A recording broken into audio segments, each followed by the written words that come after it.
नमस्कार, मी city gossip कट्ट्यावरती तुमच्या सगळ्यांचं खूप खूप स्वागत आहे. तर आज आपण बघणार आहोत चांदीपुरा व्हायरस जे आहे त्यामधून आपल्या लहान मुलांची काळजी कशी घ्यावी, काय करता येईल आपल्याला ह्याबद्दल थोडक्यात माहिती आवडली तर चॅनलला सबस्क्राईब करा, लाईक करा, शेअर करा आणि जास्तीत जास्त पालकांपर्यंत ही माहिती पोहोचवा. तर चांदीपुरा व्हायरस जो आहे तो सँड फ्लाय ह्या माशीद्वारे पसरतो.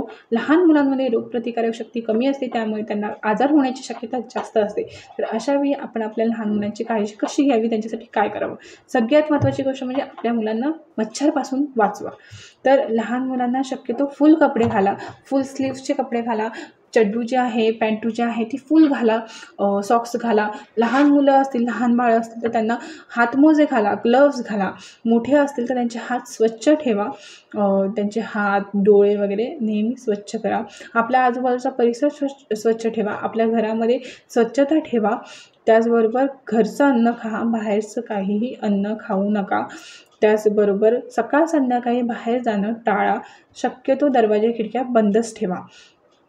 त्याचबरोबर सध्या पाणी जे आहे, पिण्याचं पाणी ते गढूळ येत आहे, त्यामुळे तुम्ही पाणी गरम करून पिऊ शकता किंवा तुमच्याकडे जर आरो असेल तर तुम्ही आरोचं पाणीसुद्धा पिऊ शकता. त्याचबरोबर तुमच्या घरामध्ये जर वेगवेगळ्या प्रकारचे काढे बनवण्याची पद्धत असेल तर प्लीज वेगवेगळ्या पद्धतीचे काढे किंवा मग गवती चहा किंवा अजून कोणत्या वेगवेगळे औषधीचे गुणकारी चहा जे असतात ते तुम्ही बनवू शकता. तुमच्या शरीरामध्ये उष्णता वाढवू शकता किंवा मग रोगप्रतिकारक शक्ती वाढवू शकता किंवा तुमच्या मुलांनाही देऊ शकता. आल्याचा चहा किंवा वेगवेगळ्या प्रकारचे गुणकारी चहा जे असतात ते तुम्ही द्या. शक्यतो आयुर्वेदिक औषधं जे आहेत घरच्या घरी जे आपण बनवतो, काळजी घेतो, तशी काळजी घ्या. घरचंच जेवा, साधं जेवा. त्याचबरोबर गुजरात, राजस्थान या ठिकाणी जर तुम्ही असाल तर तुम्हाला जास्तीत जास्त काळजी घेणं गरजेचं आहे. स्वतःची काळजी घ्या.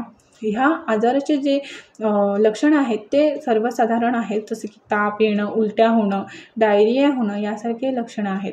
लक्षणं जरी साधारण असले तरीही हा आजार जो आहे तो थेट मेंदूवर परिणाम करतो. त्यामुळे तुम्हाला दिसणं कमी होऊ शकतं किंवा मग ऐकायला कमी येऊ शकतं, बोलण्यामध्ये त्रास होऊ शकतो किंवा मग मेंदूचे अजून कोणतेही लक्षणं दिसू शकतात. असे जर लक्षणं दिसले तर लवकरात लवकर डॉक्टरांकडे जा. तुम्हाला जर ताप किंवा उलट्या होत असतील तर त्यानुसार औषधं घ्या. 2 दिवसाच्या वरती जर तुम्हाला तो आजार असेल तर लवकरात लवकर आपल्या डॉक्टरांकडे जा.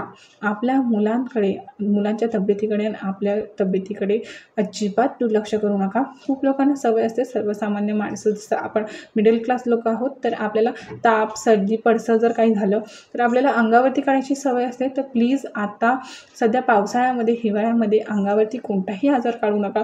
आणि जर चांदीपुरा ह्यासारखे मोठे मोठे व्हायरस जे आहेत ते पसरलेले असले तर अजिबात कोणताही आजार अंगावर काढू नका.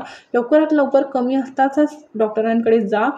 लवकरात लवकर औषधोपचार करून घ्या.